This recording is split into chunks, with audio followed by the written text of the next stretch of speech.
He was silent when they laughed. But the silence ended with screams they never expected. They thought he was weak.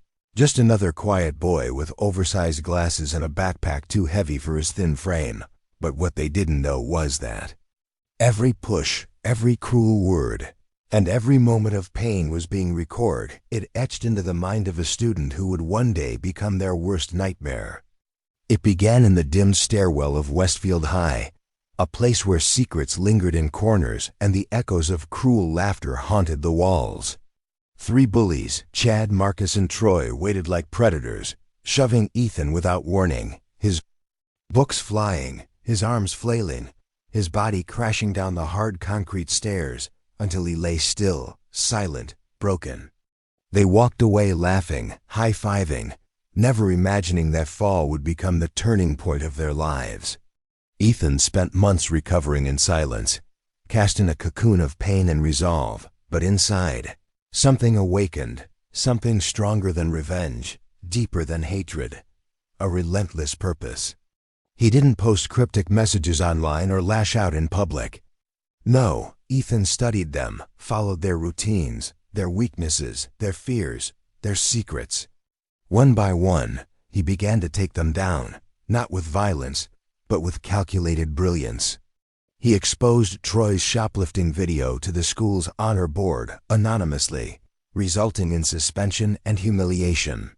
Marcus, the loudest and cockiest, found himself locked out of his social media accounts, only to watch in horror as screenshots of his cheating scandals and private messages leaked to every student, burning every bridge he'd ever built.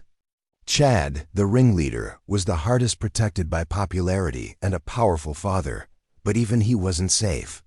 Ethan infiltrated the school server, submitted false reports tied to Chad's name, and watched as he was banned from the football team and denied college scholarships. But it didn't stop there. Ethan wasn't satisfied with just sabotage. He wanted them to feel the fear he had felt lying broken at the bottom of those stairs. One dark Friday, during a school lockdown drill, a message appeared on every classroom projector, a grainy video of Ethan's fall, edited with chilling music and ending with the words, "I'm still falling, but you're next." Panic spread like wildfire. Students whispered, teachers were questioned, and rumors about the stairwell ghost took over the school. The principal launched an investigation, but Ethan was careful, always one step ahead, covering his tracks, erasing his digital footprints, and manipulating every outcome. The bullies began to isolate themselves, haunted by the guilt, the whispers, the eerie notes left in their lockers that read, "Remember the stairs?" They lost friends, sleep, and sanity, but Ethan didn't stop. During the school's annual assembly, while hundreds watched a slideshow of memories and moments, the screen suddenly glitched, then flashed images of Chad, Troy, and Marcus there. Crimes, their laughter, Ethan's broken body. Gasps filled the auditorium. The principal tried to cut the feed, but it was locked. The truth was out, and justice had arrived not with fists, but with a storm of truth. Ethan stood at the back, hidden in plain sight, emotionless, as students turned on the once popular bullies, demanding accountability. For the first time, the school wasn't laughing. That night, Ethan walked home past the same stairwell, his shadow tall under the flickering light. He didn't need their apology anymore. He had rewritten the story, not as the victim, but as the reckoning. And as he disappeared into the night, one thing was clear: sometimes the quiet ones aren't weak. They're just waiting for the perfect moment to rise. They thought it was over, that the chaos Ethan unleashed had burned out like a one-time firestorm. But revenge isn't a moment, it's a movement. And Ethan had only just begun his true plan, one that stretched far beyond the shattered reputations of Chad, Marcus, and Troy. This time, it wasn't about fear, it was about exposure, system-wide correction, and making sure no other silent kid ever had to taste concrete because of laughter at their expense. So as the school's security scrambled to recover from the chaos of the assembly, Ethan moved deeper, hacking into the district's network, uncovering files, footage, and cover-ups that spanned years, including evidence of other bullied students who had reported incidents only to be ignored or silenced. Their stories buried, their wounds hidden, and their bullies protected by teachers and parents with power. Ethan compiled it all, a digital dossier called The Hidden Scars that listed names, dates, images, and emails, each more damning than the last, and scheduled it for midnight release, not just on school forums but across social media platforms, local news outlets, and private inboxes of key board members. But just before launch, something happened he didn't predict. A message appeared on his private channel, encrypted and unsigned, reading, "You're not the only one. Who's been watching?" Followed by an attached file, an old, grainy video of Ethan in the hospital, bruised and bandaged, but filmed through a cracked window from outside. Someone had been following him too. His fingers froze over the keyboard. He wasn't alone anymore. Someone had seen everything. Within 24 hours, his Dropbox containing The Hidden Scars went public. Not because Ethan clicked upload, but because someone else did, and the fallout was explosive. Local news stations covered the scandal, parents protested outside the school gates, and several staff members were suspended pending investigation. But Ethan wasn't celebrating. Whoever sent that message had access to his life, his past, and his moves. They knew about his rise. They knew his rage. Days later, a new student named Leon transferred to Westfield High. Quiet, sharp-eyed, with a scar over his eyebrow and a notebook he never let go of. He didn't speak much, but when he locked eyes with Ethan in the hallway, there was an understanding, unspoken, electric, and unsettling. Over the next few weeks, strange things began happening again. But Ethan wasn't behind them this time. The principal's car tires slashed, Troy's house egged, and Chad's younger brother reported missing for 4 hours before being found. Asleep in the janitor's closet, terrified, clutching a note that read, "The stairwell echoes." Ethan confronted Leon after school. Beneath the old bleachers were shadows wrapped around them like ghosts. "Was it you?" Ethan asked. Leon smiled, not with joy, but with knowing, and replied, "You cracked the glass, but I want to burn the building." Suddenly, Ethan realized he wasn't the reckoning, he was the catalyst. He had started something bigger, something darker, and now it was out of his hands. Leon was bolder, crueler, and didn't believe in digital revenge. He believed in fear, real and tangible, and he had plans for every bully, every teacher who turned away, and every parent who dismissed their child's pain. Ethan tried to stop it, to backtrack, but the fire had already spread. Students began wearing hoodies with broken stair symbols. Graffiti with quotes from The Hidden Scars appeared in bathrooms and hallways, and teachers walked nervously between classes, unsure who to trust. Westfield was no longer a school. It was a battleground of memory and vengeance. One night, as Ethan walked past the stairwell where it all began, he found a single rose laid on the step where his head had once cracked open, and beside it, a photo, his own face, circled in red ink, and written below in Leon's handwriting, "Justice isn't yours to define." Ethan realized he had awakened not just power, but a legion of pain long suppressed. He had thought revenge would end the suffering, but it had only exposed the depths of it, and now, the storm he summoned had a new leader. And as thunder rolled above and rain began to fall, Ethan looked up at the building that once tried to bury him and whispered, "What have I started?" As rain poured down, blurring the world around him, Ethan stood motionless, the photo in his hand soaking, ink bleeding into the paper like guilt seeping into a wound that refused to heal. And for the first time since his fall, he felt something. Other than control, he felt fear, not for himself, but for what his actions had awakened in others. Because Leon wasn't interested in justice, only destruction, and now others were joining him. Students who had suffered in silence for years, drawn to his darkness like moths to a flame, ready to burn everything down, and Ethan, once there, symbol of resistance, had become a ghost in his own story, a reminder of a cause no longer his to lead. Every day the school halls felt colder, heavier, echoing with tension as pranks escalated into threats. Fire alarms were pulled without cause, and anonymous warnings were scrawled across lockers in red. Everyone pays. And soon Ethan wasn't sure if he was a savior or the spark of a curse, and as he watched Leon from afar, standing proudly among those now called the broken ones, he knew the story wasn't over. It was only deepening, spiraling into something no one could stop. Not even the boy who had started it all. Asterisk. The final chapter of this incredible story will blow your mind. What started with stolen lunch money became a worldwide revolution that nobody saw coming. And the twist at the end will leave you speechless forever.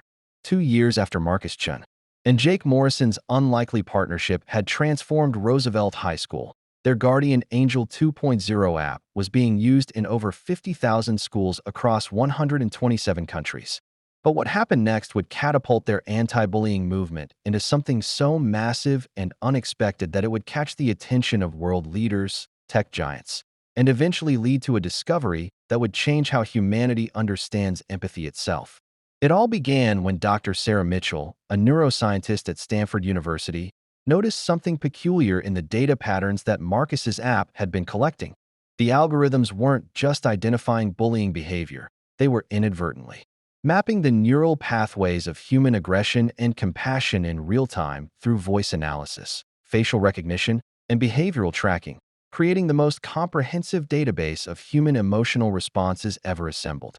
Marcus, Dr. Mitchell said during their first video call, her voice trembling with excitement.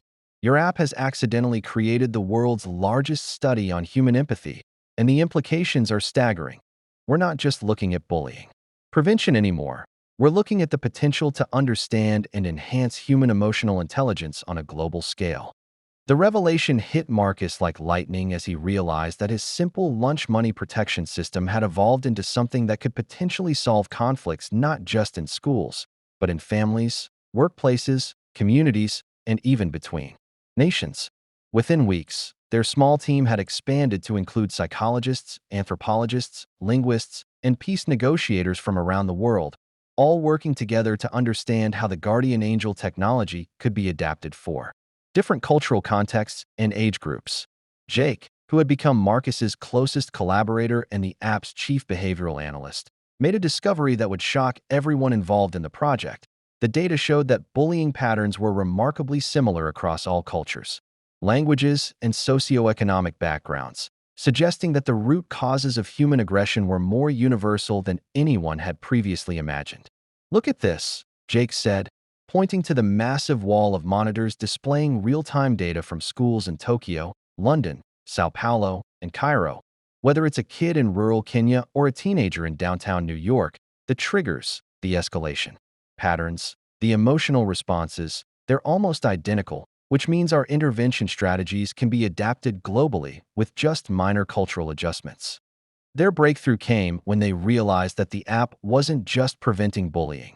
It was actually teaching users to recognize and respond to emotional cues in ways that promoted understanding and cooperation instead of conflict and aggression. The technology had evolved to become a real-time empathy coach, guiding users through difficult social interactions and helping them develop emotional intelligence skills that would benefit them throughout their lives. Major tech companies began offering them billions of dollars for the technology, but Marcus and Jake made a decision that stunned the business world. They would keep the core anti-bullying features completely free and open source, while using the advanced emotional intelligence applications to fund global peace initiatives and educational programs. Their decision to prioritize social impact over profit caught the attention of the United Nations, which invited them to present their findings at a special session on global conflict resolution, where Marcus, now 19 and a sophomore at MIT, stood before world leaders and explained how understanding the psychology of bullying could help prevent wars, genocide, and international conflicts. Every act of aggression, whether it's a kid taking lunch money or a nation invading another country, follows the same basic psychological patterns. Marcus explained to the captivated audience fear, insecurity, the need for control, and the dehumanization of the other. But our data shows that these patterns can be interrupted and redirected toward cooperation and understanding if we intervene at the right moment with the right approach. Jake, who had earned his GED and was now studying psychology at community college while working full-time on the project, added, "As someone who used to be part of the problem, I can tell you that bullies aren't born. They're created by circumstances, trauma, and learned behaviors that can be unlearned with the right support and tools." The presentation led to the creation of the Global Empathy Initiative, a UN-backed program that would deploy their technology in conflict zones around the world, starting with pilot programs in schools in war-torn regions and gradually expanding to include community centers, refugee camps, and even diplomatic negotiations. 5 years later, Marcus stood in the same hallway where Jake had once cornered him for lunch money, now addressing a group of students who had gathered to hear the incredible story of how their school had become the birthplace of a global movement. "It all started with $5, he told them, holding up the same crumpled bill he had refused to give up that day, now framed and hanging in the school's main office as a symbol of how standing up for what's right can change the world. But it was never really about the money. It was about dignity, respect, and the belief that every person deserves to feel safe and valued. And that belief is what drove us to create something that would protect not just my lunch money, but the hopes and dreams of millions of kids around the world."